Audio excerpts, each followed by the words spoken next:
ఓం నమ శివాయ. ఓం నమో నారాయణయ్య. శ్రీమాత్రే నమః. మాస్టర్ జ్యోతిష్యానికి స్వాగతం. మరిన్ని విలువైన వీడియోల కోసం నా ఛానల్ సబ్స్క్రైబ్ చేయండి, లైక్ చేయండి, షేర్ చేయండి. ఈరోజు చెప్పబోయే అంశం అదృష్టవంతులు అవ్వాలంటే మూడవ భాగం చక్రాల పరిశీలన. మానవ శరీరం అనేది ఒక గొప్ప యంత్రం. ఈ యంత్రానికి 7 శక్తి కేంద్రాలు ఉంటాయి. వెన్నుపామును అనుసరించి, స్పైనల్ కార్డ్ని అనుసరించి 7 శక్తి కేంద్రాలు ఉంటాయి. ఇవే 7 టవర్లుగా కానీ లేకపోతే 7 యాంటీనాలుగా కానీ చెప్పవచ్చు. వీటిని షట్ చక్రాలని అంటారు. ఈ చక్రాలతో మనిషి శరీరంలోని అన్ని అంగాలతో సంబంధం ఉంటాయి.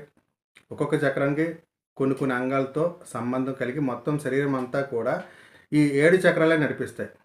అలాగే ఈ 7 చక్రాలకి కూడా 9 గ్రహాలతో సంబంధం ఉంటుంది. జన్మతః ఏర్పడే దోషాలతో కానీ, జీవన విధానంలో వచ్చే దోషాలతో కానీ సంబంధం ఉంటుంది. వాస్తుపరమైన అంశాలతో సంబంధం ఉంటుంది. అలాగే భౌతిక జీవితంలో డబ్బుకి, వృత్తి వ్యాపారాలకి, మానవ సంబంధాలకి, స్వభావానికి కూడా ఈ చక్రాలతోనే సంబంధం ఉంటుంది. కాబట్టి ఈ చక్రాల్లో సమస్య వస్తే మనిషికి ఏదో రూపంలో, ఆరోగ్య రూపంలో కానీ, వృత్తిపరంగా కానీ, సత్సంబంధాల పరంగా కానీ సమస్యలు వచ్చే అవకాశం ఉంటుంది. కాబట్టి ఈ 7 చక్రాలు కూడా ఏ మనిషికైనా కూడా సంపూర్ణంగా యాక్టివ్గా ఉండాలి. అలాగే ఎటువంటి బ్లాకేజ్లు కానీ, నెగిటివ్ ఎనర్జీస్ కానీ ఉండరాదు.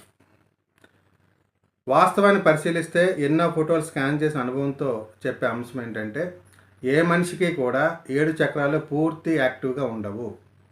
ఏదో ఒక చక్రంలో బ్లాకేజ్లు ఉండొచ్చు, లేకపోతే పార్షియల్గా బ్లాకేజ్ ఉండొచ్చు, లేదా నెగిటివ్ ఎనర్జీ ఉండొచ్చు.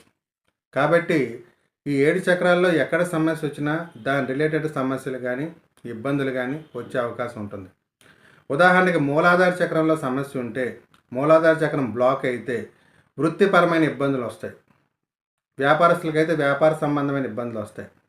ఆర్థిక సమస్యలు వస్తాయి. చక్ర బ్లాకేజ్ తీవ్రంగా ఉంటే అప్పుల బాధ ఉంటుంది. అలాగే ఆ రిలేటెడ్ ఆర్గాన్స్లో పైల్స్ లాంటి అనారోగ్యం కానీ, కొలెన్లో సమస్యలు కానీ, కాన్స్టిపేషన్ కానీ రావచ్చు. అలాగే 7 చక్రాల్లో మూలాధారం నుంచి సహస్రారం వరకు 7 చక్రాలకు కూడా ఆరోగ్యంతో సంబంధం ఉంటుంది. ఆర్థిక పరిస్థితితో సంబంధం. ఉదాహరణకి ఒక మనిషి డబ్బుకి ఎక్కువ ఇబ్బంది పడుతున్నాడంటే అతనికి మూలాధారం, స్వాదిష్టానం, మణిపూరక చక్రాల్లో ఖచ్చితంగా సమస్యలు ఉంటాయి. అలా కాదు, అయినా ఆ చక్రాలు బాగుండి కూడా సమస్యలు వస్తున్నాయంటే, ఉదాహరణకి ఒక వ్యక్తికి శుక్రమహాదశ నడుస్తుంది. శుక్రమహాదశ నడుస్తున్నప్పటికీ కూడా శుక్రుడు యోగించడం లేదు అంటే వాళ్ళ యొక్క ఆజ్ఞాచక్రంలో, ఆ వ్యక్తి యొక్క ఆజ్ఞాచక్రంలో ఖచ్చితంగా సమస్య ఉంటుంది. ఆజ్ఞాచక్రంలో నెగిటివ్ ఎనర్జీ రిమూవ్ చేసి దాన్ని యాక్టివ్ చేసినప్పుడు ఖచ్చితంగా శుక్రుడు యోగించడం ద్వారా ఆ జాతకుడికి ఆర్థికపరమైన ఇబ్బందులు పోతాయి. కాబట్టి ప్రతి చక్రము ఇంపార్టెంటే. 7 చక్రాలు హెల్తీగా ఉండాలి, యాక్టివ్గా ఉండాలి, ఎటువంటి నెగిటివ్ ఎనర్జీ ఉండరాదు. అప్పుడే ఆ వ్యక్తికి వాస్తుపరమైన అనుకూలత, శరీరంలో ఆరోగ్యము, ఆర్థికపరమైన, వృత్తిపరమైన అనుకూలత ఇవన్నీ ఏర్పడతాయి. కాబట్టి ఫోటో స్కానింగ్ ద్వారా చక్రాలని ఖచ్చితంగా పరిశీలింపజేసుకొని ఎక్కడైనా బ్లాకేజ్లు ఉన్నా, నెగిటివ్ ఎనర్జీ ఉన్నా హీలింగ్ రూపంలో వాటిని రిమూవ్ చేసుకుంటే ఆ వ్యక్తి అదృష్టవంతుడు అవడంలో పూర్తిగా సఫలుడవుతాడు. మూడవ భాగం ప్రకారము చక్రాల యొక్క ఆరోగ్యము కూడా మనిషి యొక్క అదృష్టాన్ని శాసిస్తుంది. శుభం.